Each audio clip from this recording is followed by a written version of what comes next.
दोस्तों, अमेरिका में English literature की शुरुआत होती है 1607 में अमेरिका के जेम्सटाउन शहर से, जहां पर इंग्लैंड और अदर यूरोपियन कंट्रीज धीरे धीरे आना शुरू कर दिए थे। उन लोगों के आने से पहले तक अमेरिका में कोई भी खास लिटरेरी वर्क लिखा गया नहीं था।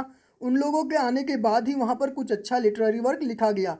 यदि हम लोग शुरुआती लिटरेरी वर्क को देखें तो इसे हम लोग दो पीरियड्स में बांट सकते हैं, the colonial period, the revolutionary period, जिसे हम लोग era of reason and enlightenment के नाम से भी जानते हैं। यदि हम लोग कॉलोनियल पीरियड में बात करें तो इसमें पूरा दबदबा इंग्लैंड का था, और जो भी शुरुआती समय में अच्छा लिटरेरी वर्क लिखा गया वो इंग्लैंड के लोगों के द्वारा लिखा गया था।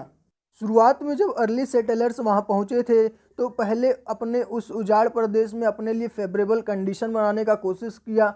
जब वे लोग वहाँ पर पूरी तरह से सेटल्ड हो गए तो अपने धर्म का प्रचार प्रसार करना शुरू किया। अपने साथ जो बाइबल और प्रेयर्स की बुक लाए थे उनको पढ़ना शुरू किया और लोगों के बीच में जाके क्रिश्चियनिटी के बारे में बताना शुरू किया। वे लोग कुछ चर्च और मीटिंग हाउस भी बना लिए थे जहाँ पर मिनिस्टर और प्रिस्ट बैठा करते थे और डिस्कशन किया करते थे ग्रीक, रोमन और इंग्लिश क्लासिक्स पे। शुरुआत में जो उन लोगों ने इस लंबी दूरी को तय किया था और जो भी एडवेंचर उन लोगों ने देखा था उस पर वे लोग लिखा करते थे। जो सबसे पहला वर्क लिखा गया था वो कोलंबस के द्वारा लिखा गया था, जो कि उन्होंने अपने स्पेनिश किंग को लिखा था। कोलंबस का लेटर ही सबसे पहला लेटर था जो कि 1493 में लिखा गया था। उसके बाद कई और भी वर्क लिखे गए थे, जैसे जॉन विंट्रॉप जर्नल का the history of New England, William Bradford का of Plymouth plantation, Samuel Sewall का डायरी जैसे कुछ इंपॉर्टेंट प्रोज वर्क लिखे गए। इनके अलावा भी कुछ इंपॉर्टेंट प्रोज राइटर थे जैसे William Bradford, Jonathan Edward, John Woolman जैसे भी लोग थे। उस टाइम के पोइट्री में हमें रिलीजन इन्फ्लुएंस भी देखने को मिलता है, जैसे द बेशाम बुक को Richard Mather, John Eliot, Thomas Mayhew ने एक साथ मिलकर लिखा था, जो कि फर्स्ट इम्पॉर्टेंट पोइटिकल वर्क था अमेरिकन लिटरेचर का।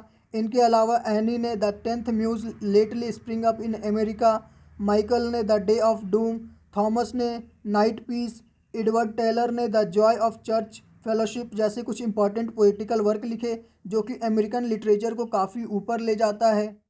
दोस्तों, यदि हम लोग रिवॉल्यूशनरी पीरियड की बात करें तो इसमें लोगों में देशभक्ति की भावना जागने लगी थी, जिसे हम लोग मौर्य का song and ballad of American revolution में देख सकते हैं, जो कि काफ़ी फेमस भी हुआ था उस टाइम पे।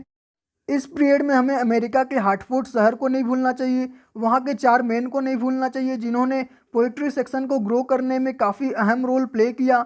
उन लोगों को हम लोग हार्टफोर्ड विट्स के नाम से भी जानते हैं। उन लोगों के नाम थे बार्लो, थ्रम्बुल, हॉपकिंस और डेविड। थ्रम्बुल का द ओड टू स्लीप काफ़ी ज़्यादा फेमस वर्क था उस टाइम पे। इन लोगों के अलावा भी कई पोइट थे, लेकिन इन लोग के जितना फेमस नहीं हो पाए थे। यदि हम लोग इस टाइम पे प्रोज सेक्शन की बात करें तो पैम्पलेट राइटिंग, एस्से राइटिंग, फिलोसफिकल और सीरियस प्रोज राइटिंग देखने को मिल रहा था।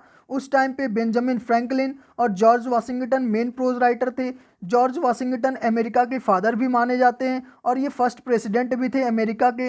इन लोगों के अलावा भी कुछ प्रोज राइटर थे जैसे पेनी, हैमिल्टन, जेफरसन और एडम्स। इन लोगों ने काफ़ी अहम रोल प्ले किया था प्रोज सेक्शन को ग्रो करने में उस टाइम पे।